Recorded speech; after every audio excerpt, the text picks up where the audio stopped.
नमस्कार, न्यूज 18 लोकमतमध्ये तुमचं स्वागत। मी सिद्धार्थ गोदाम। आज प्रेमाचा दिवस आहे। प्रेमाचा दिवस म्हटलं की आपल्याला बऱ्याच गोष्टी आठवतात। एक फूल देणं, फक्त शपथ घेणं किंवा प्रेम व्यक्त करणं म्हणजे ते परिपूर्ण प्रेम नसतं। प्रेमामध्ये अनेक लोकांचे आयुष्य बनले तर काही लोकांचे आयुष्य उद्ध्वस्त सुद्धा झाले। प्रेमाच्या दिवशी या दोन्ही गोष्टींचा विचार करणं फार गरजेचं आहे, कारण बदलत्या काळानुसार प्रेमाच्या संकल्पना बदललेल्या आहेत। प्रेमात पडल्यानंतरचे काही परिणाम सुद्धा बदललेले आपण बघतो। माझ्यासोबत एक अशीच मुलगी आहे जी प्रेमात पडली, मात्र तिचं आयुष्य थोडंसं वेगळ्या वळणावर गेलं। काळ हा चांगला औषधोपचार असतो, त्यानुसार ही मुलगी आता त्यातून बाहेर पडतेच आहे। मात्र प्रेमाची जशी चांगली बाजू आहे तशी वाईट बाजू सुद्धा आहे। या दुर्दैवी मुलीच्या नशिबात ती वाईट बाजू आली, मात्र आता ती त्यातून बऱ्यापैकी बाहेर पडले, शिक्षण घेते। ती एक प्रेमाला मुकली जरी असली तरी तिच्या प्रेमाच्या घरच्या लोकांचं प्रेम मात्र तिला भेटतंय। त्यामुळे ती आज जगासमोर ठाम पाय रोवून पुढच्या आयुष्याची वाटचाल करते। माझ्यासोबत विद्या आहे। कदाचित तुम्हाला छत्रपती संभाजीनगरची ही केस आठवली असेल। न्यूज 18 लोकमतनी ऑनर किलिंगच्या बाबतीत ही केस खूप मोठ्या प्रमाणात दाखवली गेली। त्याबद्दल त्या मुलीला न्याय सुद्धा भेटतो आहे। आणखी काही गोष्टी बाकी आहेत, मात्र आता ती प्रक्रिया सगळी न्यायात आहे। विद्या थोडी दुर्दैवी ठरली जरी असली, तिच्या नवऱ्याची ऑनर किलिंगच्या माध्यमातून हत्या झाली, निर्गुण खून झाला त्याचा, मात्र त्यातून ती सावरलेली आहे। तिच्या नवऱ्याच्या घरच्या लोकांचं तिला प्रेम आता या सगळ्या गोष्टीतून बाहेर काढताय। नशिबवान आहे विद्या की तिच्या सासू सासऱ्यांनी किंवा तिच्या सगळ्या कुटुंबाने तिला मदत केली आणि तिला उभं राहण्याची ताकद सुद्धा मिळते। विद्या माझ्यासोबत आहे। विद्या, त्या दिवशी मी आलो होतो ज्या दिवशी तुझा पहिला इंटरव्ह्यू केला होता मी, आज इथं मी आलेलो आहे। थोडासा बदल तुझ्यात दिसतोय, मला चांगलं वाटलं की तू या सगळ्या गोष्टीतून बाहेर पडते, हिमतीनं बाहेर पडते या सगळ्या गोष्टीत। प्रेमाचा दिवस आहे, काय वाटतं? काय मी आठवण येते त्यांची, कारण की मागच्या वर्षी पण आमचं असं गेलं, घरी माहिती झालं, त्याच्यामुळं आमचं काही इतकं भेटणं वगैरे झालं नाही मागच्या वर्षी। पण प्रॉमिस डेच्या दिवशी प्रॉमिस केलं होतं की तुझ्यासोबतच लग्न करेन, मी शेवटीपर्यंत तुझ्यासोबत राहीन, आणि शेवटीपर्यंत राहिली पण माझ्यासोबत। ते प्रॉमिस त्यांनी पूर्ण केलं। आता बाकीची वाटचाल मला पुढे करणं आहे। पण काय म्हणशील, व्हॅलेंटाईन डे म्हटलं की काय आठवतं तुला? व्हॅलेंटाईन म्हणलं की निश्चित त्याच्यासोबतच्या काळ तुला आठवत असेल, आणि मी तुझी माफी मागतो। मी परत त्या गोष्टीकडे चाललो याच्यासाठी की ह्या गोष्टी लोकांना कळायला पाहिजे की ठीक आहे, प्रेमात पडल्यानंतर एक तुझ्या आयुष्यात दुःख आलं, पण त्या दुःखातून तू बाहेर निघते, ही गोष्ट अनेकांनी बघितली, त्यांना सुद्धा याच्यातून प्रेरणा मिळू शकत असेल। म्हणून मी त्या गोष्टी विचारतो, कदाचित त्याचं तुला दुःख सुद्धा होईल, कारण ती आठवण सुद्धा नकोय तुला। खूप गोष्टी झालेल्या आहेत, पण घरच्यांचा सपोर्ट चांगला होता। सगळे माणसं म्हणजे खूप दिवस लागते ना आपल्याला, एक व्यक्तीनं खूप प्रेमाने सांभाळलेलं आहे आणि त्याला हळूहळू विसरल्या तर जात नाही या गोष्टी। त्याच्यामुळं माझी सासू सासऱ्यांनी खूप मदत केली मला याच्यामधून बाहेर निघायला। माझा दीर, माझी आजी सासू, माझे घरचे सगळे खूप चांगले। म्हणून म्हटलं ना, तुझं एक प्रेम गेलं असलं तरी तुला दुसरं प्रेम भेटलं नाही। हो, आई वडिलांचं प्रेम दिलेलं आहे त्यांनी मला, खूप जीव लावतं। सासू तर खूप जीव लावते, त्यांच्या मुलाची जागा त्यांनी मला दिलेली, तर माझं कर्तव्य त्यात जितका त्यांचा मुलगा त्यांना जीव लावू शकतो तितकं मी पण लावायचा प्रयत्न। म्हणजे त्यांच्या मुलाची जागा तुला घ्यायची, सगळ्या जबाबदारीची। हो, आता ती जबाबदारी मलाच घेणं आहे ना। त्यांच्या मुलाची जबाबदारी पूर्ण माझ्यावरच आहे ना। आता किती काही केलं तर त्यांना सांभाळणं शेवटीपर्यंत माझी जबाबदारी आहे। आता काय आठवतं? 14 एप्रिल म्हणजे प्रेमाचा दिवस, काय आठवतं नेमकं? 14 फेब्रुवारी सॉरी नाही, काय नाही इतकं, पण चांगल्या आठवणी गाड्या की झालं गेलं सगळं, पण जितक्या प्रेमाने त्यांनी मला सांभाळेल आतापर्यंत कोणी इतकं जीव नाही लावले। आता त्यांची जागा त्यांच्या मम्मी पप्पांनी दिलेली मला, तर तीच खूप मोठी गोष्ट आहे माझ्यासाठी।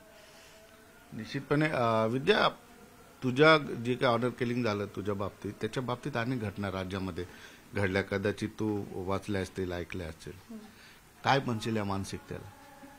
मानसिकताच वेगळी येते, कारण की कोणी प्रेम केलं गुन्हा थोडी केलेला आहे, आणि ती प्रेम निवडण्याची पण ताकद लागते जगामध्ये। सगळ्यांच्या समोरी जावं लागतं त्या गोष्टीला। ज्यांनी प्रेम केलं त्यांनी पण तेवढी ताकद ठेवा की आपण जिच्यावर प्रेम केलं तिच्यासाठी उभा राहण्यासाठी। या गोष्टी तर घडणारच आहे पुढे जाऊन, त्याच्यामुळे थोडं खंबीरता त्यांना बनणं आहे। आई वडिलांना पण कळायला पाहिजे की आपल्या मुला मुलींचं ते भलंच होईल, की त्यांनी थोडा त्यांचा विचार करूनच सगळ्या गोष्टी केलेल्या राहत्या, आणि कदाचित मुलींना पण थोडा विचार केला पाहिजे की आपण ज्याच्यासोबत राहतोय तो चांगला आहे का नाही. तो जर का चांगला असेल तर जगाला सोडण्यात पण काही हरकत नाही त्या एका व्यक्तीसाठी, कारण की तो एक व्यक्ती असली तर पूर्ण जग आपलंच असतं, असं माझं म्हणणं आहे. खूप मोठी गोष्ट बोलली की एका व्यक्तीवर एवढा विश्वास असला पाहिजे की आपण जगातल्या सगळ्या गोष्टी सोडू शकतो. असायलाच पाहिजे. मला त्याच्यावर विश्वास होता म्हणून ते माझं पुरं जग सोडून मी त्याच्यासाठी इथं आले. त्या विश्वासाला कधी तडा तर गेला नाही माझ्याकडून, आणि त्याच्याकडून पण कधीच तडा नाही गेलेला आहे त्या गोष्टीला. कारण ते लहान लेकराला कसं सांभाळतात तसं त्यांनी मला सांभाळले, खूप जीव लावले त्यांनी मला. व्यक्ती गेला तरी प्रेम संपत नाही ना. नाही संपत. आपण का बरं संपू द्यायचं? त्यांना संपून नाही दिलं आपल्यासाठी तर आपण कशाला संपू द्यायचं? आपण पण मरेपर्यंत ते प्रेम जपलं पाहिजे. जसं तो मरेपर्यंत माझ्यासोबत, मी त्याच्यासोबत होते, तसं माझ्या मरेपर्यंत तो पण माझ्यासोबत आहे. ती कमी तर कोणी पूर्ण नाही करू शकत. तर आपण आपलं प्रेम जागी ठेवलं पाहिजे का नाही, आपल्यासाठी आहे तर कोणाचा विचार कशाला करायचा. तो आहे मरेपर्यंत आपल्यासोबत झालं, कशाला कोणाचा विचार. अशी नेहमी भावना होते तर तो तुझ्या सोबतच आहे. हो मग होते ना. खूप जीव पण तितका लावेल ना, त्याच्यामुळं असं वाटतं नाही आहे आपल्यासोबत, कुठं नाही गेलेलं. ह्या घरात त्यांचं सगळं राहणीमान वगैरे ते तर मग असं वाटतं आहे ते माझ्यासोबत इथं. असं इथं पण बसलं तर वाटतं नाही नाही तिथं त्या घरात बसेल आहे म्हणून आमच्या रूम मधून, आणि लगेच मला आव देईन का ये बाबा इकडं म्हणून, असं होतं. यालाच प्रेम म्हणतात. हो यालाच प्रेम म्हणतात, आणि ते जपणं पण खूप महत्वाचं राहतं. विसरणं अवघडत असतं सगळं. विसरायचंच कशाला, ध्यानात विसरायचं नाही. त्यांना त्याच्या आपल्यामुळं त्याचा जीव गेलाय ना. तो लास्ट पर्यंत माझं नाव घेत होता ना, त्याच्या आईचं पण नाव नाही घेतलं, माझं नाव घेत होता. तर माझं पण कर्तव्य बनतं की मी लास्ट पर्यंत त्याचंच नाव घेतलं पाहिजे, दुसऱ्या कोणाचं नाही. शेवटीपर्यंत मी त्याच्यावरच प्रेम केलं पाहिजे. किती फरक पडतो आपल्या एवढं जीवापाड प्रेम करणारा जपणारा व्यक्ती अचानक नाहीसा होतं? फरक तर खूप पडतो, विसरू तर शकत नाही, पण आपली पुरी जगच बदलून जातं की त्या एका व्यक्तीसाठी आपण सगळं सोडून येतो, आणि तोच व्यक्ती आपल्याला सोडून गेलं तर पुरी जगणंच नाहीच होऊन जातं माणसाचं. एक एक दिवस अवघड येणं जातो ना, की अरे दिवस तर निघून जातो कसा, पण रात्र नाही निघत. रात्र अशी इतकी लंबी वाटते ना, रात्रीची झोप सुद्धा येत नाही माणसाला. मी तर 11 वाजेपासून माझी पूर्ण रात्र जड जातात. मी सकाळच्या 4 वाजता झोपते, इतकं जड जातो मला तो पूर्ण रात्रीचा दिवस. म्हणजे रात्री असं डोळ्यासमोर येतं ना की नाही घाटीत तसं झालं. घाटीमध्ये रात्रभर मी त्यांच्यापाशी बसायची, ते गोष्टी तर मनात येते ना, त्याच्यामुळे मला रात्रीची झोप लागत नाही. घरचे पण सगळे मला बोलते तू झोपत नाही लागत झोप. 4 वाजे लोक मी जागी राहते, मग 4च्या नंतर कुठं आपाप डोळे लागले तरच, नाही तर मग झोप पण येत नाही रात्रीची, असं होऊन जातं. विद्या, या सगळ्या गोष्टी म्हणजे एक प्रकारे आयुष्याचं नुकसान झालेलंच आहे. तुला असं वाटतंय की आपण काही चूक केली होती, काही चूक केली की काय, असं थोडं गिल्ट वगैरे काही येतो का मनाला? गिल्ट येतं ना सर, जो माणूस आपल्या डोळ्यासमोर होता आणि एकदम नाहीसं झाला तर मग गिल्ट येतं ना. मनातून गोष्टी खात राहते की एका आईचं लेकरू आपल्यामुळं गेलं, तो थोडं दुःख वाटतं की नसतं केलं तर झालं असतं काहीतरी, तो डोळ्यासमोर तरी असतं कदाचित आपले, असं होऊन जातं ते कधी. प्रेम केलं चूक केल्यासारखं वाटतं? प्रेम केलं चुकीचं थोडी आहे, मनापासून एका व्यक्तीवर प्रेम पण करणं एक घरातला व्यक्ती गेला त्याचं गिल्ट वाटतं. हो त्याचं गिल्ट वाटतं. पण तू स्वतःवर दोष घेते, स्वतःहून घेते की तुला कोण बोलतं? नाही, कोणीच नाही बोलत. स्वतःच्याच मनाला वाटतं की गाड्या आपल्यामुळं कोणाचं तरी बाळ गेलं. माझ्या आई वडिलांनी मला काय केलं असतं तर मी प्रश्न नसता उचलला की त्यांच्याच मुलीला केलं, पण दुसऱ्यांच्या लेकावर हात ते उचलून ते योग्य थोडी आहे. मी त्यांची मुलगी ती मला हात धरून न्यायचं असतं, पण दुसऱ्यांच्या लेकराला नुकसान पोचवणं ही चांगली गोष्ट नाही आहे ना. काय केलं तू? घरच्या लोकांना माफ केलंय? नाही, आणखी करू शकत नाही आयुष्यात? आणखीन तिथपर्यंत गोष्ट पोहोचलीच नाही. आणखीन मी याच गोष्टीतून बाहेर नाही निघली, तिथे दूरचीच गोष्ट राहिली. का वाटतं काळ हा चांगला म्हणजे औषधोपचार आहे, काळानुसार माणूस थोडासा बाहेर पडत राहतो त्याच्यात? नाही, प्रयत्न तर करते पण निघता येत नाही ना त्या गोष्टीमधून. खूप अवघड होऊन जातं त्याच्यामधून बाहेर निघायला. आता घरचे चांगले त्याच्यामुळं थोडं फार वाटतंय वातावरण चांगलं आहे, दिवसभर चांगलं राहतं सगळं, फक्त रात्रच अवघड जाते फक्त. पण तू आता मूव्ह ऑन करतेस, BSc कम्प्युटर्स वगैरे सगळं, आणखी काय काय करते? आणखीन काय नाही, मला आता सरकारी जॉबकडे बघावं लागेल, कारण त्यांच्या आई वडिलांना सांभाळायची जिम्मेदारी पण माझी. स्वतःच्या पायावर तर उभं राहणंच आहे कसं ना कसं, त्याच्याकडे वाटचाल पाहू आता. पण ही जी मानसिकता आहे ना, ज्या पद्धतीने तुझ्या नशिबात आलं दुर्दैवाने, समाजाला काय म्हणशील? समाजाला तर वाईट म्हणणं सुद्धा आपल्याला आता अवघड झालेलं आहे, पण ही मानसिकता बदलली गेली पाहिजे. मुला मुलींना त्यांच्या स्वतःचं प्रेम निवडता आलं पाहिजे. जे सज्ञान आहेत, जे विचार करू शकतात, कायद्याने जे वय घालून दिलेले त्याच्यावर हा स्वातंत्र्य दिलं गेलं पाहिजे तरुण तरुण. कारण की शेवटी संसार त्या दोघांना करायचा राहतो, पूर्ण जगाला संसार तर करायचा राहत नाही, त्या दोघांनाच पाहणं राहतं. शेवटी चटणी मिरची का होईना ते त्यांचंच खाणार आहे ना, का दुसरे थोडी आणून देणार आहे त्यांच्या घरामध्ये. आता आई वडील मुलगा पाहून देतात, चांगली गोष्ट आहे, चांगलं बघून देतात, त्याच्यात काय नाही. आणि एखाद्या टायमावर ते चुकीचं निघलं ते काय म्हणतात, तुझ्या नशिबातच ते होतं. आणि जेव्हा मुलीकडून चुकी झाली तर काय म्हणते, तुम्ही तुमचं बघून घ्या, आमचं काही नाही, आम्ही तर तुला चांगलाच मुलगा बघून देते, अशा विचारांनी चालत्या. म्हणजे त्यांची निवड चुकली तर ते मुलीच्या नशिबामध्ये, आणि त्या मुलीनं हे केलं तर ते काय म्हणतात, नाही नाही तूच चुकली त्याच्यामध्ये, तू ऐकलं नाही. दोन्ही बाजूनं बोलता मुलीला, त्यामुळे मुलगी फसून जाते का काय करावं म्हणून. प्रेम केल्यानंतर किती ठाम राहावं लागतं? बरं, खूप ठाम राहावं लागतं, शेवटीपर्यंत ठाम राहावं लागतं. जोपर्यंत आपलं लग्न होत नाही त्याची साथ सोडावं नाही लागत, कारण तो सगळ्यासाठी लढून आपल्यासाठी उभा राहतो. माझ्या एका शब्दावर तो माझ्यासोबत आला होता. त्याच्या मम्मी पप्पा त्याचा इतका जीव होता, पण तरी पण मी म्हणले मला नाही राहायचं म्हणलं इथं. तो माझ्या एका शब्दावर माझ्यासोबत निघून आला, कोणाचंच नाही ऐकलं त्याने. नाही म्हणे मीला नाही सोडत म्हणे आता, शब्द पण दिला होता मरुस तर नाही सोडणार, आणि मरुस तर माझा हात धरेल होतं. तेच मला खूप एक गोष्ट चांगली की मरुस तर मी त्यांच्या सोबत होती म्हणून. 14 फेब्रुवारी हा दिवस तसं बघायला गेलं तर तुला आता थोडंसं घृणास्पद किंवा असं भीतीदायक वगैरे वाटतो का? कारण प्रेमाचा दिवस आहे आणि प्रेमामुळे तुझं आयुष्य बदललंय.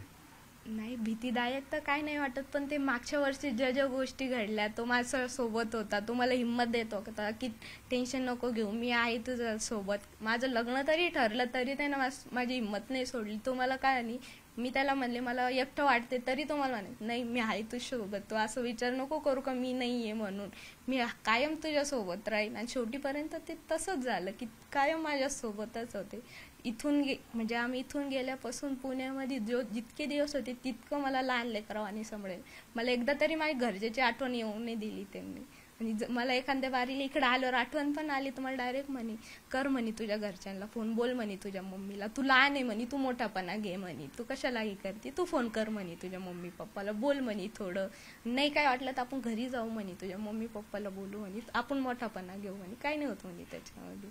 इतका धीर देत. मला एक सांग की प्रेमामध्ये असं कोणता विश्वास असतो बरं की एवढे ठाम होऊन जातात दोघं एकमेकांबद्दल, ज्यांचं खरं प्रेम आहे त्यांच्याबद्दल मी बोलतो, काय ठाम विश्वास वाटतो, काय एवढा त्याचा किंवा तिचा एकमेकांवर विश्वास असतो? विश्वास इतका राहतो, कोणी नाही ना हा माझ्यासोबत उभा, इतका विश्वास राहतो. पुरी दुनिया पण आपल्या खिलाफ राहिली, फक्त तो एक माणूस आपल्यासाठी उभा राहतो. तो विश्वासच खूप राहतो मुलीसाठी आणि मुलासाठी पण. ती जर का त्याच्यासाठी लॉयर असली ना तेच खूप राहतं.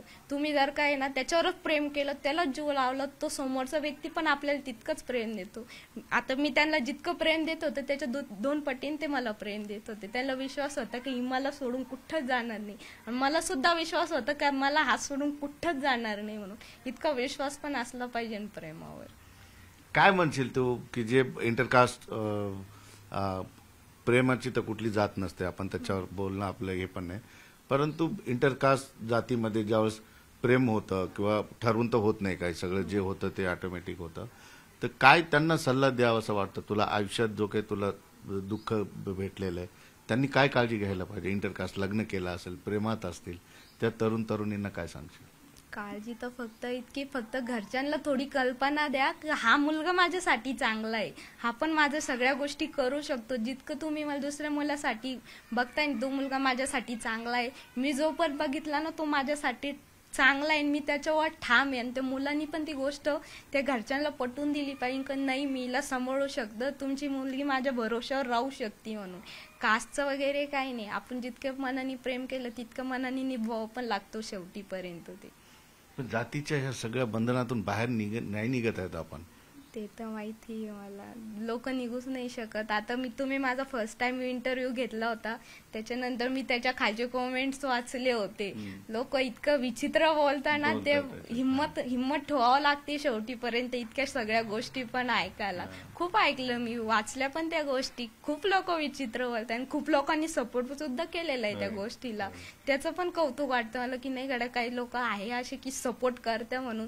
असे सपोर्ट करणारे लोक पण पाहिजे. आणि मुलीच्या घरच्यामध्ये खास करून एखादी व्यक्ती अशी असलीच पाहिजे की मुलगी कोणाला खुलून सांगितलं पाहिजे का माझ्या याच्यावर प्रेम आहे, मला याच्यासोबतच लग्न करायचं. म्हणजे फार महत्वाचं वक्तव्य तू या ठिकाणी केलेलं आहे की प्रेमामध्ये तुम्ही तुमच्या आईवडिलांना विश्वासात घेऊन सांगणं सगळं गरजेचं, काहीही न लपवता.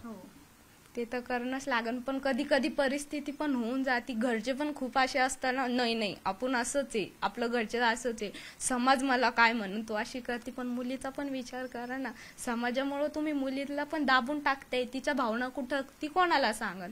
घरचे स्ट्रिक असल्यावर मुली नाही सांगत कोणाला, खास करून फक्त मैत्रिणीला सांग की का बाबा माझ्या घरात असं आहे त्याच्यामुळं असं आहे. आणि जेव्हा ज्या मुलावर प्रेम झालं आणि त्याच्यावर ट्रस्ट आला तिला की नाही मी याला जी गोष्ट सांगन हा मुलगा कोणालाच सांगणार नाही, तेव्हा ते मेन राहतं की आपण समोरच्यावर ट्रस्ट करतो आणि तो ट्रस्ट तोडत नाही, हे महत्वाचं राहतं प्रेमामध्ये. तू तर म्हणते की मुलींनी आपल्या सगळ्या गोष्टी मुलांनी एकमेकांना सांगितल्या पाहिजे घरच्या लोकांना. तू सुद्धा प्रयत्न केला होता पण तुझ्या घरच्यानी सुद्धा ऐकलेलं नाही ना? हो, नाही ऐकलेलं आहे ते पण थोडं असं. मग नंतर ते म्हणता की नाही ऐकलं असतं तर बरं झालं असतं. आमच्याकडचे भरपूर लोक आले होते मला म्हणणारे तसे, पण नंतर बोलून काय फायदा. सगळ्या गोष्टी झाल्यावर लोकांना आठवतं की अशा गोष्टी ज्या गोष्टी होऊन तुझ्या गेल्या. घरचे लोक कोणी बोलले वगैरे तुला? नाही, आणखी कोणीच नाही. किंवा तू बोलायचा प्रयत्न करशील? नाही, मी कोणाच्या कॉन्टॅक्ट मध्ये नाही.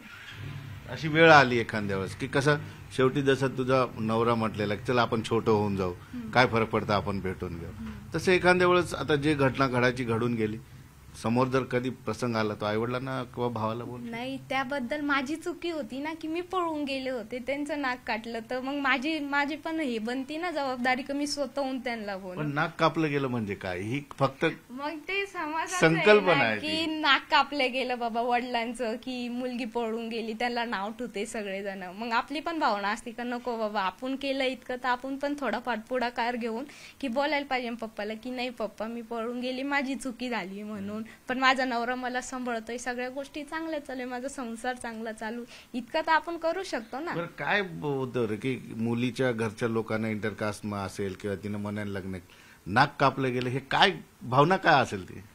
काय माहिती, मुलीचं जेवण राहतं शेवटी, तिला काढायचं राहतं. लोक तर येऊन ते जगणार नाही ना ते जेवण. त्यांना काय वाटतं नाही आता आपली मुलगी गेली पळून, आपलं नाक कापलं, आपण इतके वर्ष समाजामध्ये राहतोय, आपण का मुलीला इज्जत ही गेली पळून म्हणून नाक कापलं आपलं, असं ते भावना. असं काहीच नसतं ते. तसं काही नसतं. लोक 2 दिवस आठवते लगे विसरून जाते. आणि त्याच्यात सगळे लोक नाही, काही लोक तुम्हाला पाठिंबा पण देणारे असतात. मी सुद्धा माझ्या मित्रांचे 2-4 लव्ह मॅरेजेस असे घडून आणले, त्यांचे करून दिले, ते बिचारे चांगले. हो, मग खास करून मित्रमैत्रिणी सपोर्ट करते या गोष्टीमध्ये, ते चांगले. तुम्ही वाईट काळात त्यांची साथ द्यायची तर ते तुम्हाला वाईट काळामध्ये साथ देते. पण हे किती बदलणं गरजेचं आहे आता, कारण जसं आपण बघतो की जातीपातीच्या कक्षा ज्या आहेत आता गडद होताना जात आहे. प्रत्येक ठिकाणी जात बघितली जाते, गुन्ह्यामध्ये जात बघितली जाते, राजकारणात जात बघितली जाते, मित्रमैत्रिणीमध्ये सुद्धा जात बघितली जाते. याच्याकडे कसं बघते? तुम्हाला माहिती आहे तुझं वय लहान आहे, पण तरी तुझ्या बुद्धीला पटत असेल एवढं उत्तर दे की हे सगळं किती वाईट आहे. वाईट तर खूप आहे सर, खूप जण वाईट खूप याच्यातूनच निघेले ना जातीवातीमधून की नाही गड्या ही लहान जातीची तर हिला शिक्षण कमीच भेटलं आहे. काही काहींना तर शिक्षण पण भेटत नाही. पण आपल्या संविधानाने तितकं फार तर दिलेलं आहे आपल्याला की जातीभीती सगळं समान आहे, सगळे समान लोक आहे, आपण समान येणं राहिलं तर तितकंच चांगलं आहे ना, आपल्यासाठी चांगलं आहे. आपली चांगली प्रेमन भावना असली सगळ्याबद्दल तर सगळ्यांना चांगलंच आहे ना. ते कुठं वाईट होणार आहे, कोणाचं वाईट होईल, सगळ्यांचंच चांगलं होईल. विद्या, तुला हसून बोलताना मला फार चांगलं वाटतंय. या सगळ्या गोष्टी, तू फार लहान आहेस, वय तुझं लहान आहे, पण एवढी तुला सगळी ताकद आलेली, घरचे लोक आहेत किंवा समाजातून बरेच लोक तुला सपोर्ट करत असतील. काय तुला पुढं करायचंय? कुठलं स्वप्न पूर्ण करायचंय तुझ्या नवऱ्याचं किंवा तुझं? स्वप्न तर आता इतकं काही नाही, पण फक्त यांना माझं इतकं स्वप्न यांना न्याय तर भेटायलाच पाहिजे शेवटीपर्यंत. तिथपर्यंत ही गोष्ट न्यावंच लागणार आहे की यांना न्याय तरी भेटलाच पाहिजे. कारण की इतक्या गोष्टी डोळ्यासमोर पहिल्यांदा मी इतक्या सगळ्या गोष्टीला म्हणजे समोरे गेले की कधी असं बघितलं नाही मी रक्त वगैरे काहीच नाही. पण आता इतक्या गोष्टी बघितल्या तर थोडं मनाला त्रास होता. अरे आपण इतके छोटे आणि इतक्याशा वयामध्ये इतके सगळ्या गोष्टी पाहायला भेटल्या, तेच खूप अवघड आहे. आणि माझ्या वाटेल जे आलं ते कोणाच्या वाटेला येऊ नये, ही पण जिम्मेदारी घ्यायला काय हरकत नाही मला असं वाटतंय. तू त्यांचा मुलगा होतोय म्हणजे घराची जबाबदारी पूर्ण घेणार आहे आता. हो, घ्यावंच लागणार आहे. घराच्या बाहेर तर पडणंच आहे ना. आता सगळ्यांना भिवून थोडी चालणार आहे. लोक हे मागून बोलणारच आहे. त्यांचं बोलणं ऐकलं तर माझं जगणंच अवघड होऊन जाईल. लोकांचं काय, मी मरूस तर मला तर नावं ठेवणारच आहे. त्यापेक्षा त्यांना तिकडंच जाऊ द्या, आपण आपलं जीवन जगा आणि त्यांच्या आई नाही, वडिलांना. पण तू ही मानसिकता बदलून टाक. लोक आयुष्यभर तुला बोलतील, लोक कालांतराने विसरून जातात, हा विषय सगळा मागे पडत जाईल. तुला आता या सगळ्या एवढ्या दिवसांमध्ये त्यावेळेची धार आता कमी झालेली असणार. लोक आता तुला सुरुवातीला टाळत असेल ते आता बोलायला पण लागतात. असं काही नाही की समाज सगळ्या गोष्टी एकत्रित ठेवतो, आपल्याला सुद्धा बदलणं गरजेचं आहे. तर तुला काय बदल करावा असं वाटतं? मला बदल ओव्हर थिंकिंग कमी करावं लागेल. हा. मला लोक काय विचार करते हा हा विचार विचार नको सोडून करायला. द्यावा लागेल. हा. फक्त बाकीचं सगळं चांगलं आहे, घरचे चांगले आहे, बाकी सगळं चांगलं आहे. एक चांगली जॉब वगैरे बघन, या गोष्टीतून आणखीन बाहेर यायचा प्रयत्न करन की सगळ्या गोष्टी हळूहळू हळूहळू करून थोड्या कमी करावं लागेल. एक प्रश्न तुला जाता जाता विचारतो, कदाचित तुला तो आवडणार नाही. पुढे मूव ऑन करण्यासाठी तू लग्नाचा वगैरे काय विचार कर? तुझं वय फार छोट आहे बाळा. पुढे चालून काही असं नाही. म्हणजे सासू सासऱ्यांच्या मतानुसार आता ते तुझे आई वडील आहेत. हो, ते तर मान्य आहे, पण त्याची जागा तर मी कोणाला देऊ नाही शकत. ते प्रयत्न पण नाही करायचा आहे. शेवटीपर्यंत प्रेम निभवणं त्यालाच म्हणते की मी एकटी राहून त्या प्रेमाचा स्वीकार केला की नाही, आता त्याच्यावर प्रेम आहे, तेच निभवणं आहे मला शेवटीपर्यंत. कोणी काही बोललं तरी आपण आपलं प्रेम शेवटीपर्यंत ठेवायचं. आपण आपलं मस्त काम वगैरे करायचं, जॉब वगैरे करायचं, त्याच्यामध्ये जिंदगी चालल्या जाते आरामशी. तुझ्या नवऱ्याचं प्रेम तुला वाटायचं नाही, त्याच्यामुळे तू लग्नच करणार नाही, मला कोणासोबतच नाही वाटायचंय. कशाला वाटायचं? बरं आहे, तो आपला आहे, मी त्याची आहे. शेवटीपर्यंत त्याची बायको म्हणून मला मरायला आवडेल. शेवटीपर्यंत त्याचं नाव घेऊन की नाही बाबा मी आम्हीची बायको आणि मी त्याच नावाने मरण म्हणून असं. ही सुद्धा जिद्दच आहे ना? हो, जिद्दच आहे शेवटीपर्यंत. प्रेमात जिद्द तर जिद्द आहे. तसं पण चालन, जिद्द पण चालन, हट्ट म्हणलं तर हट्ट पण चालन, पण शेवटीपर्यंत राहायला प्रेम पाहिजे. वाटायचंच नाही. नाही, त्यांचं प्रेम नाही वाटायचंय कोणासोबत. आणि कोणी किती म्हणलं थोडी मला फरक पडणार आहे. मी त्याच्यावर किती प्रेम करते मला माहिती. 1 वर्ष झालं असं आमच्या याला, पण तरी पण ते 1 वर्षाचं प्रेम मला 1 जन्माचं पूर्ण आहे त्याच्यासाठी. तेवढं बस झालं.